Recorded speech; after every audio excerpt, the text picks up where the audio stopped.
Hi folks, I'm Nick Sharma and today I'm cooking out of my new cookbook, The Flavor Equation, and we're going to make the Dal Makhani recipe from it. Dal Makhani is a very creamy lentil stew. In my new book, The Flavor Equation, I talk about the different components that make up flavor. We've got a sense of sight, a sense of sound, a sense of smell, which is aroma, taste, as well as the textures of our food or mouthfeel, and our emotions, which all come together in what I call the flavor equation. Today I'm going to make the Dal Makhani from my cookbook, and for this we need urad dal, which is a type of bean which has a black skin. To make the Dal Makhani, you're going to need to soak your urad dal overnight. This helps to soften the beans and also helps with cooking the beans much faster. I've already got a bunch of beans that have been soaking overnight, and you can see that the skin has already broken apart and you can see inside the bean. First, I'm going to start by cooking the beans. I'm going to use filtered water because I live in an area where the water is very hard, and the salts in hard water tend to increase the cooking time for beans. Baking soda also helps soften beans really fast because it affects the pectin that's inside the bean and makes it softer and quicker to cook. I'm going to bring the water to a boil and let these beans cook. Once the water boils, I'm going to reduce the heat to medium-low and then let the beans cook till they soften. Now I'm going to add an onion that's roughly been chopped, and then my chopped ginger and garlic, and I'm going to grind this with a little water to form a smooth paste in a blender. Just a little bit of water, roughly a couple of tablespoons. And then pulse it.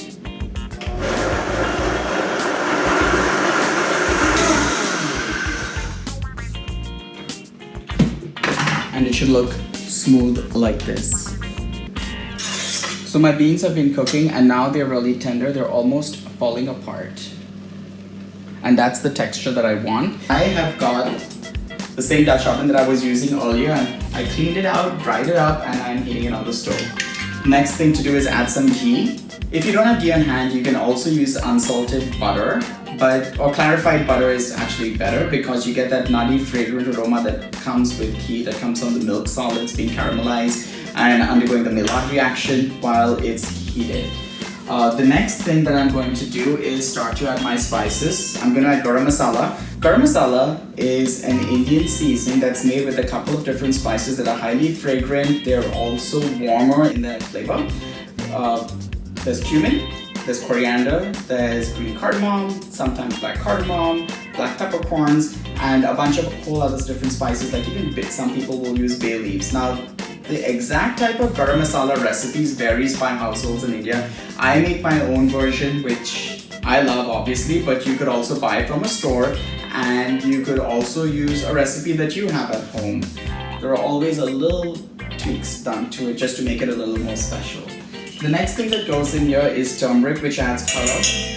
One of the things I'm doing right now is blooming the spices. I am cooking them in the hot fat, the ghee, and the combination of the fat and the ghee allows the essential oils in the spices to come out. You can actually smell them within 30 to 45 seconds, and the fat also acts as a solvent by pulling all those tasty molecules together.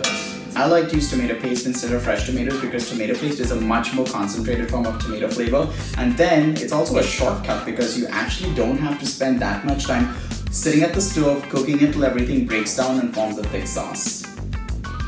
So I started out as a molecular biologist and eventually decided to quit my career and work as a chef, which is probably not the smartest thing to do, but heck, I did it.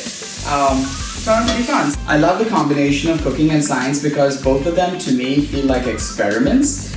They're quite similar, in fact. The way you write recipes are exactly the same way I would write experiments when I was working in a lab. And to me, cooking is just a tasty experiment, right?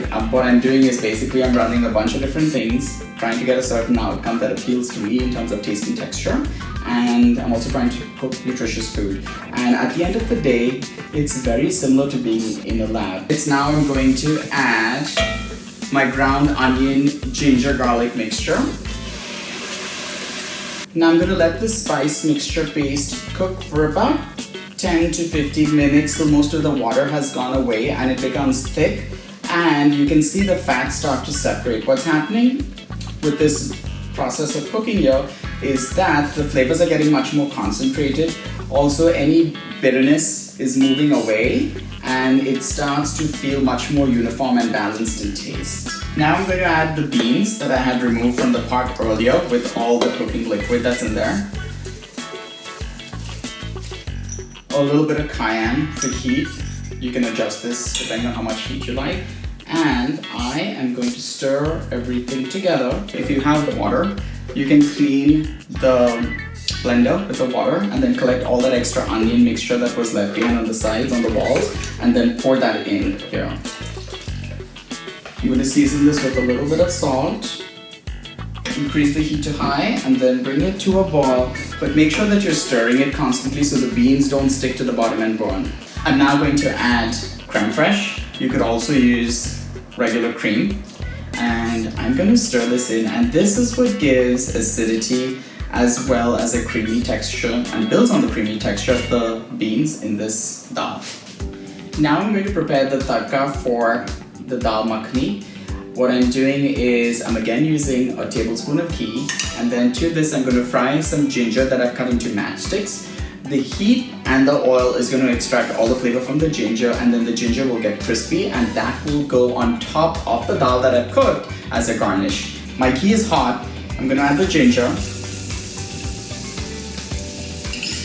and then just swirl the pan. You don't need a spoon. And now I'm going to pour the hot oil with the ginger, the tadka, directly over my dal. Now I'm going to finish this off with freshly chopped cilantro. You could also add a chopped green chili for a little bit more heat, a serrano or jalapeno. Those would be really great. Even a Thai chili, bird's eye. Those are really good because it has a lot of heat. Dal makhani is absolutely delicious. It's got that luscious, creamy, velvety texture from the beans, the red dal that was cooked in here. Also with the creme fraiche, which adds a little bit of acidity to the dal. It's amazing. You can get the recipe for the dal makhani by clicking the link below, and you can also find it in my new cookbook, The Flavor Equation.